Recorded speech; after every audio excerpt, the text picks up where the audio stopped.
Hello everyone, welcome to GK Today, and in this video we will be discussing about the most important daily current affairs. So the topics that we are going to discuss are firstly about the Stardust 1.0, that is the first rocket that runs on biofuel. Secondly, we will be discussing about India-Bahrain meeting, that is the joint working group meeting in the field of renewable energy. Thirdly, about Myanmar military that it launches State Administrative Council. Fourthly, about the Common Yoga Protocol Training Program by AYUSH Ministry. Hello everyone, welcome to GK Today, and in this video we will be discussing about Stardust 1.0. That is the first rocket that runs on biofuel. Now recently the launch vehicle Stardust 1.0 was launched from a former military base in US called Loading Commerce Center. Now what is the significance of the launch?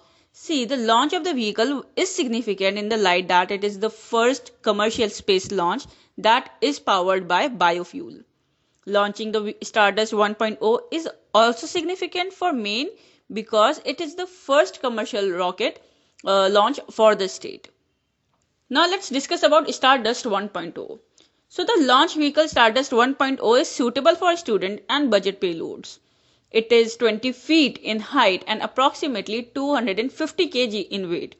The launch vehicle can carry a maximum payload mass of 8 kg, and its first launch, the rocket carried three payloads including a metal alloy which is designed to lessen vibrations.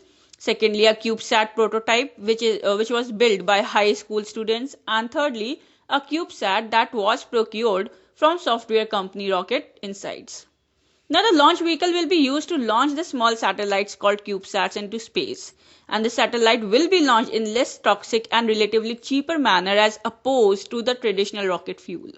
The Stardust rocket launch vehicle has been manufactured by Blushift. So now let's discuss about the Blushift company.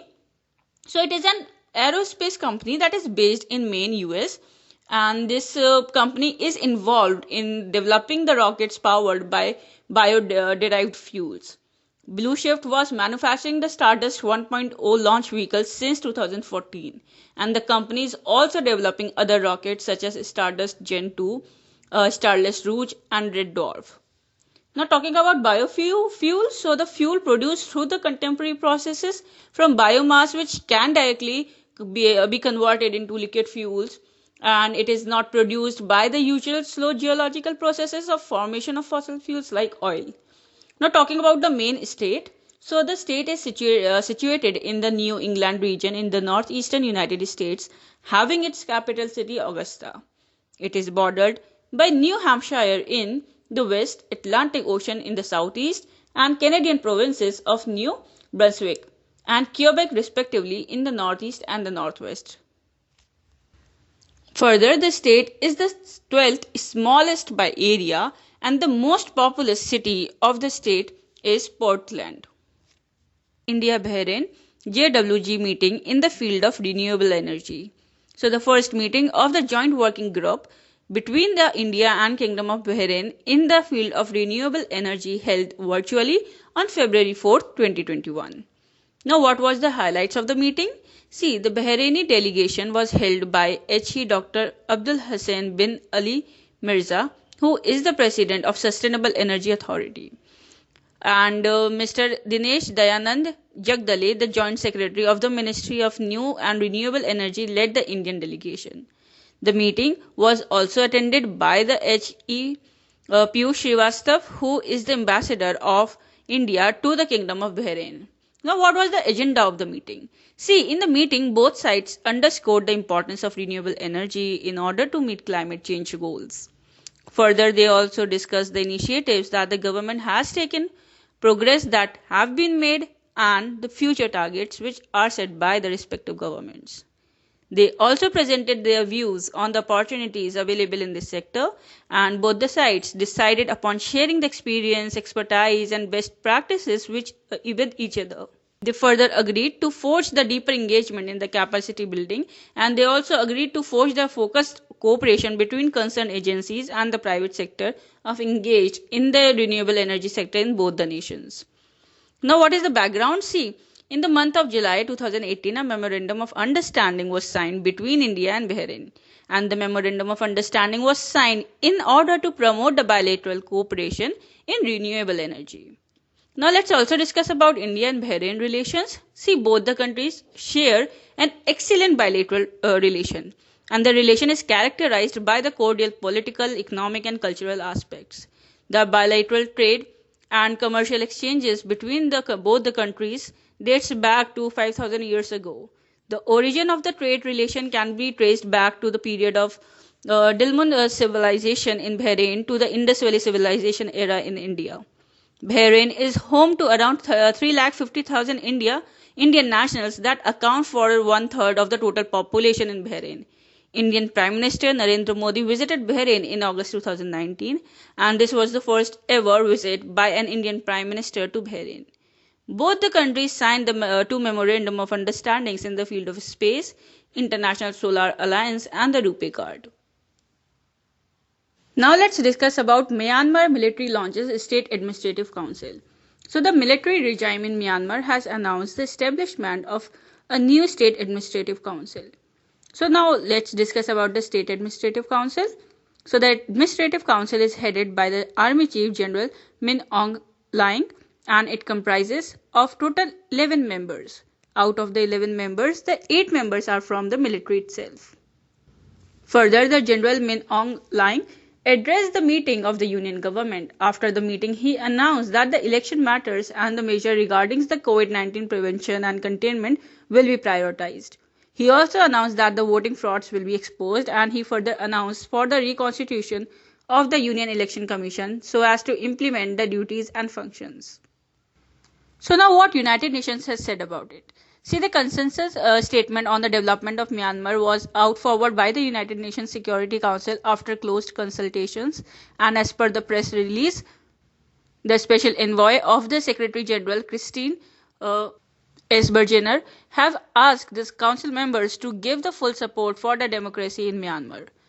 Now talking about the military rule in Myanmar, so the military of Myanmar took the control of the country and a one-year state of emergency was announced on February 1st, 2020. The state councillor Aung San Suu Kyi and other government leaders were also detained, and this happened in the backdrop of the victory of Suu Kyi's party in election that was held in November 2020. The military took over the country because it regarded the victory as a result of frauds. Following that, the Myanmar civil disobedience movement has been started in opposition to the military's takeover. See, the state emergency was announced because of government was failed in tackling the situation. Despite that Suu Kyi's party won the election, thus the military took over in the country as per the Article 417 of the Myanmar's constitution that gives power to the military to take over in times of emergency. Now the military had framed the constitution of Myanmar in the year 2008, and during that time the military retains power under the charter at the expense of democratic civilian rule. Now let's discuss about Common Yoga Protocol Training Program by AYUSH Ministry. So the Ministry of AYUSH has formulated the Common Yoga Protocol Training Program recently, and the program was initiated in the backdrop of the ministry's effort to enhance the acceptance and adoption of the practice of yoga in India as well as abroad. Now the training program is the soul of the upcoming International Yoga Day observance, and the protocol facilitates the harmony in the millions of people who join the observation of the International Day of Yoga. Now let's discuss about the Common Yoga Protocol.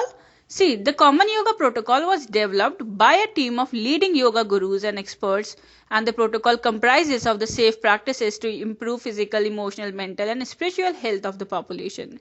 This is the most popular yoga programs around the globe, which is widely performed every year on the occasion of the International Day of Yoga. The protocol has been designed in a way so that everyone can easily adopt irrespective of their age and gender. And it can be learned by simple training sessions and online classes, and the Common Yoga Protocol is led by the Prime Minister Modi every year on the occasion of the International Day of Yoga. Now it is organized by the Ministry of AYUSH in collaboration with the Morarji Desai National Institute of Yoga. It also organizes the Yoga Appreciation Program with the aim of promoting and disseminating the knowledge and practice of yoga among people. Now let's also discuss the objective of the Common Yoga Protocol. So the Common Yoga Protocol is organized with the objective of firstly spreading knowledge and skill of yoga among masses, secondly increasing mass awareness regarding health benefits of yoga, and thirdly introducing basic well-being principles and practices to the common people, fourthly to promote positive health through yoga, and propagating yoga for preventive practices for holistic health. Now, when International Yoga Day is observed, see the day is observed on June 21st every year since 2015 after its inception in the United Nations General Assembly in the year 2014.